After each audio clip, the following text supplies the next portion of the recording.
अस्सलाम वालेकुम। अच्छा, ये मेरे पास ड्रिप्स पड़े हैं कुछ, और आज इसको डिस्कस करते हैं इसमें डिफरेंस क्या है और ये किस किस पेशेंट को कौन सा ड्रिप लगना है। ठीक है, ये हमें एज ए पेशेंट अटेंडेंट और as a staff, as a doctor, as a pharmacist, हम सबको इस चीज़ को समझना चाहिए। हर बंदे को इसकी इल्म होनी चाहिए कि कौन से पेशेंट को क्या चीज़ लगेगा और वो किस टाइम लगेगा।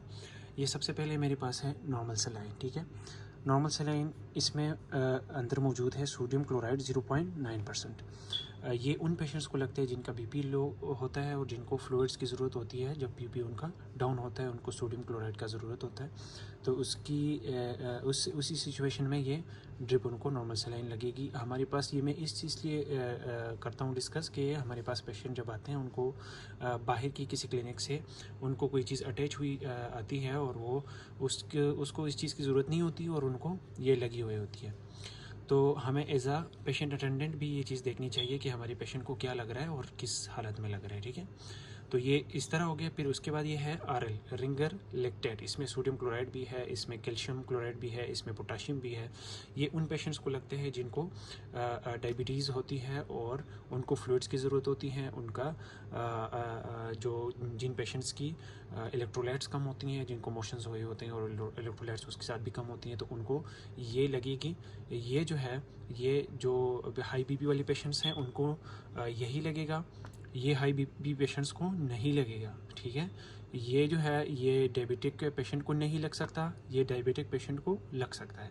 ठीक है, इसमें ये डिफरेंस है। इसमें सोडियम क्लोराइड है, अगर सोडियम क्लोराइड बॉडी में जाएगा तो उसका बीपी शूट कर सकता है। इस वजह से ये हम हाइपरटेंसिव जो जिसका बीपी हाई होता है उनको हम ये नहीं लगा सकते। ठीक है ना, उसको हम आरएल लगाएंगे। और जिस पेशेंट की जो पेशेंट डायबिटिक है, डायबिटिक पेशेंट को हम रिंगर लेक्टेट नहीं लगा सकते हैं, उसको हम नॉर्मल सलाइन लगा सकते हैं। ठीक है, इसके बाद आती है 5%। 5% का क्या मतलब है? इसमें होती है ग्लूकोज 5%।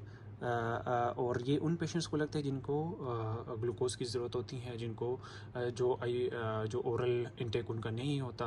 ठीक है, और उनका शुगर लेवल कम हो जाता है, तो उनको ये हम 5% लगा सकते हैं। इसमें 10% भी लगाते हैं और आती है इसमें, लेकिन वो डॉक्टर की हिदायत के मुताबिक अगर उनको ज़रूरत 10% की है तो हम 10% भी इसमें लगा सकते हैं। उसमें ग्लूकोज 10% होती है अंदर।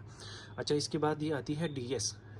तो इसका क्या मतलब है? इसका मतलब ये है कि डेक्सट्रोज विद सेलाइन है। ठीक है ना, इसमें डेक्सट्रोज भी है और इसमें सोडियम क्लोराइड 0.9% भी है। इसमें डेक्सट्रोज 5% होती है और नॉर्मल सेलाइन जो इसमें सोडियम क्लोराइड है वो इसमें 0.9% होती है।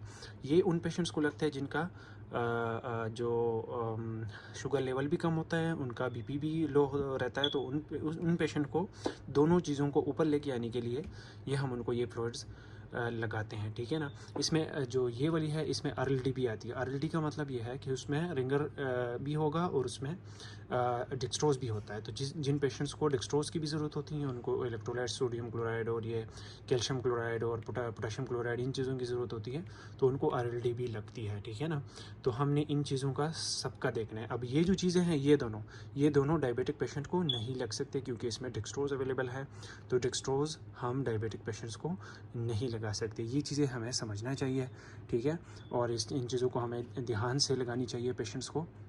कभी कभी हाई पेशेंट्स को ये लगी हुई होती है, कभी डायबिटिक पेशेंट्स को ये लगी होती है, ये लगी होती है। इनका ये जो सभी चीज़ें हैं ये इसको देख के तरीके से पेशेंट को मैनेज करना है और पेशेंट को लगानी है।